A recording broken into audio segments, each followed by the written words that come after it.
algo, Padre, que eu queria que o Senhor tocasse e falasse para essa juventude, não é? Quando é que aquele jovem motociclista, aquele jovem baterista, enfim, que amava aí, eu acredito que ama até hoje os esportes radicais, que tinha um sonho também, bom, vou casar, vou ter meus 10 filhos, vou construir ali uma pista ali de corrida de moto, não sei exatamente como chama, ali em frente à minha casa, né? E vai ser assim, quando é que esse jovem de repente se encontra com algo mais profundo e diz, espera aí, existe algo mais aqui, né? Que momento foi esse em que esse jovem se depara com uma missão? Certo, então esse momento existiu e esse momento foi um convite que me fizeram para ajudar a animar um acampamento católico, de jovens católicos. Tinha cerca de uns 60 jovens entre os 14 e os 17 anos, e depois tinha uns 15 animadores, por volta dos 20 e 25. E me convidaram para ser animador, porque estavam precisando. E então, o que aconteceu? O testemunho dos outros animadores me tocou muito, porque eram pessoas da minha idade, jovens como eu, mas que tinham uma relação muito mais profunda com Jesus, rezavam mais e de algum modo eram diferentes. Eram alegres como os outros jovens, mas Deus tinha um lugar muito importante na sua vida. Então isso mexeu muito comigo.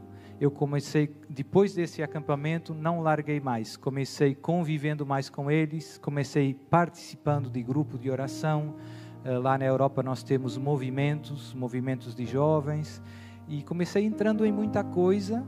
E Deus começou entrando no meu coração. Comecei rezando o terço, por exemplo, a partir desse acampamento. Depois comecei lendo o Novo Testamento. Então, tudo coisas que, no Padre, fundo, agora, me abriram um horizonte. Antes de chegar nesse ponto aí, perdão interromper, mas é algo que eu acho interessante. Porque o senhor partilhava comigo, houve um jovem também que tocou todos aqueles desafios que os jovens hoje tocam. O contato com a droga, pessoas próximas que de repente utilizavam, ofereciam, a possibilidade também de viver uma sexualidade desregrada, porque as experiências também chegaram de namoro e tantas outras situações, até por estar também no meio também muitas vezes que, digamos, essa realidade estava mais próxima. Quando o senhor olha para trás assim, o que o senhor percebe que fez com que o Senhor resistisse a todas essas situações? Porque eu acredito que, tendo em vista a missão que o Senhor tem, e que o inimigo também já sabia, a missão que Deus lhe confiaria enquanto sacerdote e exorcista, foram muitas insídias do inimigo desde a sua infância, para poder não deixar que o Senhor descobrisse essa missão. E porque é aqui que eu quero chegar também com você.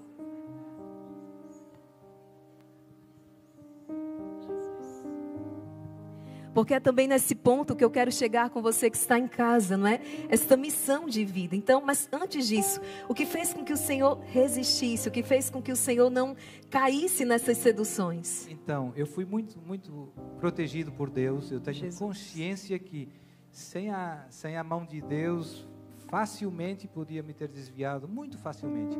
Deus me abençoou com uma família católica e então os meus pais, graças a Deus, me ajudaram muito a ter convicções fortes desde pequeno.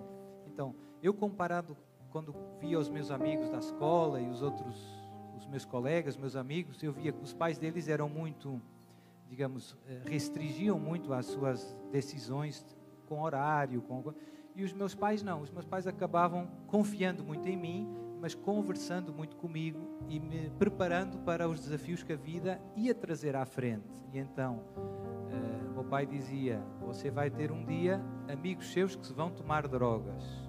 Então você tem que pensar nisso agora. Como é que você vai gerir essa situação? Ou seja, os meus pais não impediam que eu vivesse no mundo, mas ensinaram-me a sobreviver no meio do mundo. Então isso foi uma grande bênção. Por exemplo, com os namoros, eu lembro-me, o meu avô, quando eu comecei tendo namoradas, ele veio falar comigo, você tenha cuidado, sabe que é perigoso, tem que ter cuidado, é um namoro com Deus, né? E então tudo isso me ajudou muito a lidar com todas essas situações com alguma preparação. E eu vejo que, infelizmente, hoje isso não acontece tanto. Eu ia vendo com os meus amigos, eles não tiveram essa bênção de ter sido preparados para esses desafios.